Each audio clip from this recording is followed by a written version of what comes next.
Kan jy glo ons is by die laaste sessie van ons reek Made for a Mission. Jy het ontdek wat is God se hart vir jou omgewing. Wie God my gemaak het en jou eie persoonlike lewensmissie het jy neergeskryf. Nou gaan ons vanuit hierdie lewensmissie jou City Changers doelwit neerskryf. Dink net die impak wat ons saam kan maak. Hoeveel mense se lewens kan raak geleef word? Hoeveel omgewings kan ons verander as elkeen van ons aanmeld om God se teenwoordigheid uitdrukking te gee? Deel te word van sy weem. Jy het ontdek God het jou geroep, meer as dit, dat hy in jou glo. Jou passie en jou talent is deur hom in jou hart geskryf, sodat jy jou unieke rol in hierdie tyd op aarde kan uitleef. Dit laat my dink aan die woorde van Mordechai aan Esther, waar God haar lewe ingevleg het in sy storie. Esther 4:14 sê, as jy in hierdie tyd gaan stil bly, gaan die uitkoms en die redding vir die Jode van 'n ander plek afkom. Jy en jou familie sal dan uitgewis word. Wie weet of dit nie miskien juis met die oog op 'n tyd soos hierdie is, dat jy as koningin geword het nie. Mordechai sê vir Esther, jy kan nie stil bly nie, jy kan nie passief wees nie. Die Here het jou gekies en wil jou gebruik om Israel te help.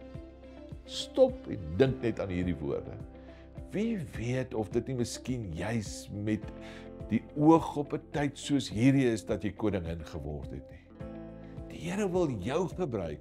Die Here wil jou invleg in sy storie. Die Here het jou gekies en jou aangestel vir 'n tyd soos die. Nou, kom ons skryf jou City Changers doelwit en bepaal waar pas jy in God se toneelstuk. Kom ek herinner jou net weer aan die 4 hooftemas van gawes. Jy moet dit in ag neem by jou keuse van jou City Changers doelwit. Eerstens gaan dit om mense te help groei. Jy kan byvoorbeeld 'n kursus fasiliteer en mense so help groei in 'n sekere area. Jy kan nuwe bekeerlinge deur 'n disippelskapproses vat. Of jy kan jou lewenservaring gebruik om jong mense te help groei om greep oor ouerskap te kry deur 'n ouerskapkursus te fasiliteer. Of jy kan jou besigheidservaring gebruik om ander te help om koninkryksbeginsels toe te pas in hulle besigheid. Daar's 'n kursus soos Business by the Book. Wanneer dit kom by die groei van mense, kan jy ook 'n mentorskaprol opneem en mense 1 tot 1 deur so 'n proses vat. Die tweede kategorie is versorging. Ons kan 'n versorgingsrol opneem waar ons mense 1 tot 1 help deur 'n moeilike tyd in hulle lewe. Dit is hier waar die berading en die hospitaalbedieninge inkom. Derdens kan ons ook 'n ondersteuningsrol opneem waar ons talente soos musiek en adminvaardighede gebruik om 'n verskil te maak. En die laaste kategorie is die kategorie van leierskap en organisasie, waar ons betrokke raak met die organiseer van projekte en bedieninge binne die kerk sowel as in die gemeenskap. Mense kan innoverend wees en nuwe projekte aanpak om die stad se gebrokenheid aan te spreek. Hoe gebruik ek nou al hierdie info om vir my City Changers doelwit te skryf? Alles begin ons altyd by 'n why. Die why sal jou laat vas staan en deurdruk in moeilike tye. Die why lê in die passie wat die Here in jou hart kom losmaak het. Daarna beweeg ons eers na 'n hoe. Hoe gaan jy die passie tot aksiestappe neem? Om dit reg te kry, begin ons om 'n eenvoudige sin in 3 stappe neer te skryf. Die why word deur 2 konsepte bepaal. Ek wil en om.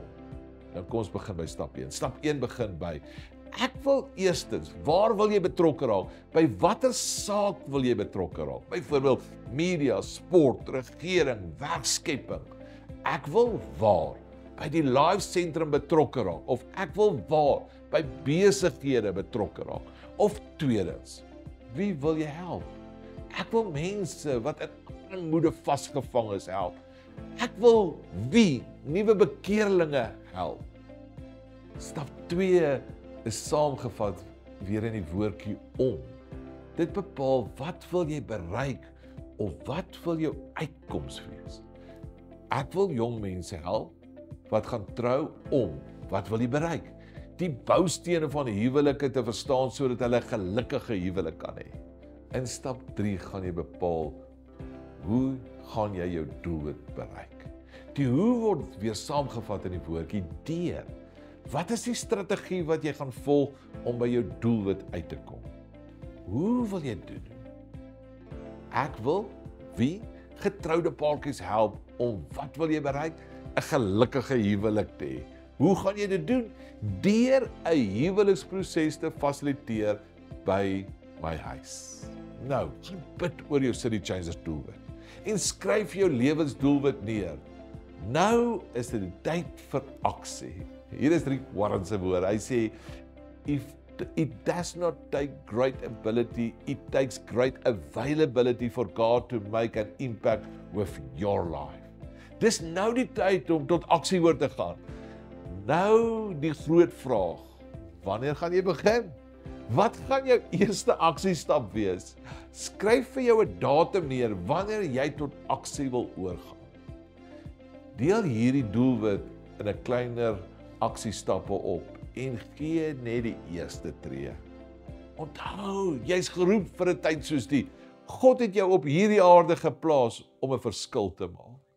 Jy werk nie terloops waar jy werk nie. Jy bly nie terloops waar jy bly nie. Jy's nie toevallig hier nie. Jy het nie toevallig hierdie talente ontvang nie.